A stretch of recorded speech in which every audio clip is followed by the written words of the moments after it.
नमस्कार दोस्तों, बिस्ती क्लासेस में आपका बहुत बहुत स्वागत है। क्लास 11th का थर्ड जो चैप्टर गति का, उसका हम एक न्यूमेरिकल आज सीखेंगे किस तरीके से। ठीक है, तो आइए फिर सबसे पहले पढ़ लेते हैं प्रश्न को।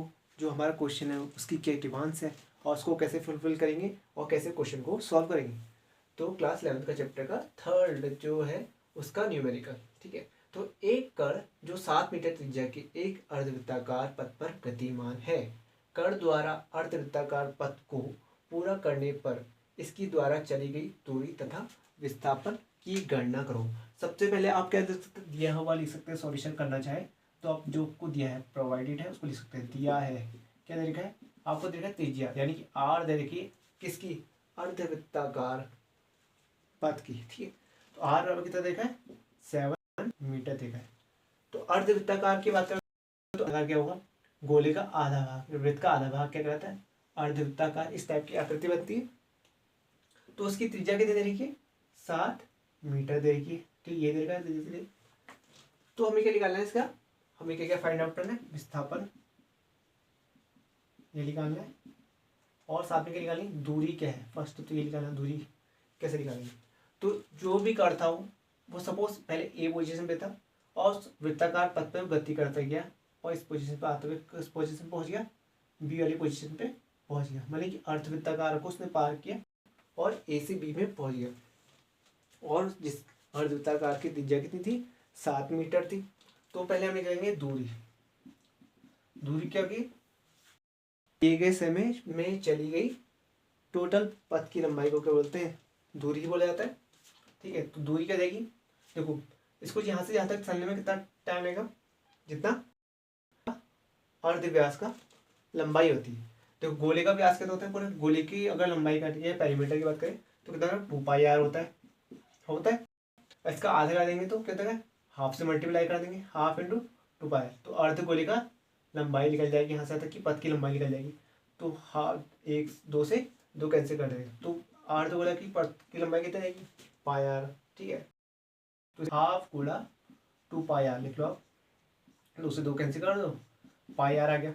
ठीक हो गया, पाई आर पर के आर हमें पता है, पाई की वैल्यू हमको नहीं पता है।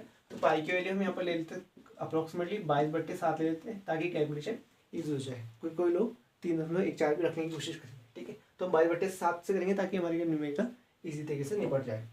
तो पाई की वैल्यू हम रखेंगे 22/7। अर्धवृत्ताकार की त्रिज्या हमको दे रही है ऑलरेडी 7 मीटर। तो 22/7 इंटू 7, आर के लिए 7 से 7 कैंसिल, तो क्या क्या 22 मीटर। तो दूरी तो हमने निकाल दी। मतलब ए से अगर वो बी तक चलेगा तो कितनी दूरी तय रखेगा, 22 मीटर दूरी तय करेगा। अब हमें निकालना है विस्थापन की गणना करनी है। तो विस्थापन आपको पता होता है कि जो भी कोई कण है अगर वो गतिशील है तो उसकी प्रारंभिक और अंतिम स्थिति के बीच में जो बीच की जो पथ की लंबाई होती है, दूरी होती है, उसे बोला जाता है विस्थापन। तो यहाँ पर देखोगे ए से और ए व बी की मध्य की दूरी का हम आकलन करेंगे एनालिटिकली उसको करें। तो ए व बी की मध्य की दूरी कितनी हो जाएगी, r प्लस आर, यानी कि यहाँ से ये भी आर होगी, अगर ये आर है तो ये भी आर होगी, ये प्लस आर, ये इसको ऐसे लिखते हैं आर प्लस आर यानी कि 2r। तो यानी परिधि, ये तो परिधि मतलब डायमीटर, ये भी कह सकता हूँ व्यास भी जिसे बोला जाता है, त्रिज्या का दुगुना। तो 2r कितना है, 2r तो हमें पता कितना है, 7 दे रखा है, तो 2 7 14, तो 14 मीटर क्या जाएगा, विस्थापन आ जाएगा। मतलब ए से बी तक की दूरी कितना जाएगी, ए से बी तक की दूरी कितना जाएगी, 14 मीटर।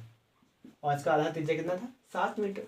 तो हमने दोनों चीज सीखी कि दूरी कैसे निकाली हमने, पथ की कुल लंबाई, ए से बी तक की तय की दूरी को क्या बोलते हैं, पथ की कुल लंबाई को क्या बोला हमने, दूरी बोला। दूरी निकाल लिया हमने, हाफ कर दिया 2πr का परिधि का। ठीक है, हाफ कर दिया 2πr, इसके पथ की लंबाई का आधा कर दिया, 1/2 इंटू 2πr। 2πr क्या है, पेरीमीटर ऑफ, परिमाप ऑफ गोला या व्यास, ठीक है, वृत्त का।